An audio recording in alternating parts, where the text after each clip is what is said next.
I previously called out how Michael Burry has a new big short, and this was based on his second quarter holdings, revealing that he bought sizable amounts of put contracts for the S&P 500 as well as the Nasdaq, representing in nominal value around $1.6 billion. You're looking at the S&P 500 year to date up nearly 20%, causing investors to wonder how much has Michael Burry lost on this? How big of a bet is this actually for him? What are my thoughts on this investment? If you enjoy educational investment videos, you're watching Unrivaled Investing, please hit that thumbs up, hit that subscribe button. So in this video, I'm going to share my thoughts on this bet, how much Michael Burry has potentially lost, as well as how I'm personally thinking about investing in this environment right now. So let's dive right in to understand the size of this bet. In order to understand it, one should first take a step back, recognizing that these are put options. So as put options, you don't exactly know the strike price, you don't know the duration, when they expire, but you do know it represented in total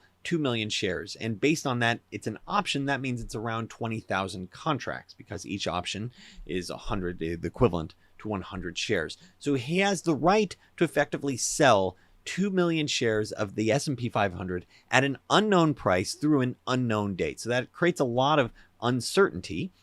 But looking at the S&P 500, based on knowing that he bought 20,000 contracts, you can look at the various different options that have sizable open interest. So effectively suggesting that investors have been involved and that investors are still holding contracts. So if you're looking at an open interest of only, 1,000 or 2,000, it's probably not the thing that he was buying. So I'm looking at various different contracts that have, let's say, over 20,000 contracts still open interest that he could be involved with. Not sure which exact one, but looking at a range of dates in terms of when the contract could expire, as well as various different exercise price. So looking at generally prices that are below the current S&P 500 price, as well as looking at, let's say, January 2024 through December 2024, looking at the prices as of June, suggests that, based on 20,000 contracts, he was probably paying anywhere from, let's say, $15 million to $40 million.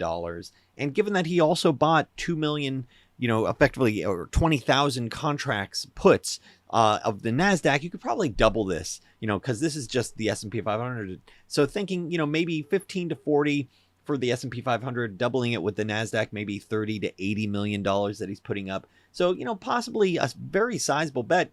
I mean, look, 50 to $80 million still, or 30 to $80 million, that's a lot of money. It's worth understanding he does have a net worth rumored or estimated to be hundreds of millions of dollars. The Big Short alone netted him, at least $100 million, maybe a couple of $100 million.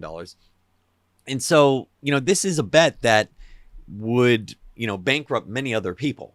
But given that he has a net worth of several $100 million, if he's putting on $50 million for $1.6 billion exposure, it's not going to blow him up. That's the max that he can lose. And he still has, this very sizable net worth. So maybe you're talking about, losing 10 to 20% of his net worth. So the question is, well, how much has he lost so far? And how does it potentially play out from here? First of all, in full disclosure, this is not financial advice. So looking at the current prices, for these same S&P 500 puts, suggests that he possibly lost maybe 10 to 30%. If he bought the super, out of the money January 20, so near expiration puts, it's probably a loss closer to 40%, but I suspect it's probably, closer to 10 to 30%. And based on the amount that he invested, you're probably looking at, somewhere around a $3 to $5 million loss. So all in, given the Nasdaq puts as well, maybe talking about $10 to $20 million loss at most. Once again, relative to a net worth of a couple $100 million, it's not going to, change how he eats or sleeps, I would think, but I'll talk about that in just a second. He still does have, sizable exposure even after the prices have likely declined for these put options since the end of the second quarter, when it was reported that he put on the sizable position. And so, even now it's still a position that's arguably worth, 20 to, let's say, $60 million, even though the markets have inched higher. So giving a little bit of perspective, this is not the first time Michael Burry has faced a drawdown. His fund was down 18% in 2006, a year when the S&P 500 was up closer to 13%. He had investors withdrawing. It was a painful ride for him to be completely off step or out of step with the market. He had investors looking to pull, and here it is. I was rereading notes from Michael Burry's Big Short, and one should wonder, is this sort of macro bet even worth it? Is this worth it for your own investment journey, or is it just fun to watch? Because, reading about, what he had to say in 2008 when his fund had surged higher, his cumulative record up something like nearly 500% net of fees, closer to 700 to 800% gross. So he just absolutely crushed it on a cumulative basis, largely due to these subprime bets that he made that, at the end that worked out really well. He also had, previously he did really well, with the .com bubble. So this isn't a one-hit wonder like a lot of folks think, but thinking about like an investment journey, what did he have to say? Words straight from Michael Burry. After making a ton of money on October 27, 2008, he wrote, "I'm selling off the positions." He's talking about the short positions where he made a boatload tonight. "I think I hit a breaking point. I haven't eaten today. I'm not sleeping. I'm not talking with my kids. I'm not talking with my wife. I'm broken." And he talks about Asperger's has given me some great gifts, but life's been too hard for too long because of it as well. And he's talking about how because of, he attributes his ability to just laser focus on some of these like credit documents and focus on ideas that other investors, really wouldn't, spend much time thinking about.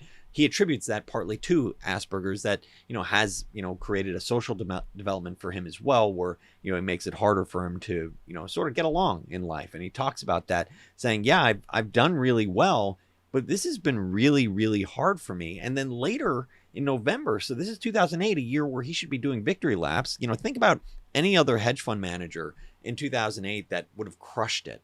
In that period, you should be like, woo, this was great. Like I absolutely crushed it, even though, you're talking about the economy not doing well, talking about, various different banks blowing up, but here it is. He nailed it.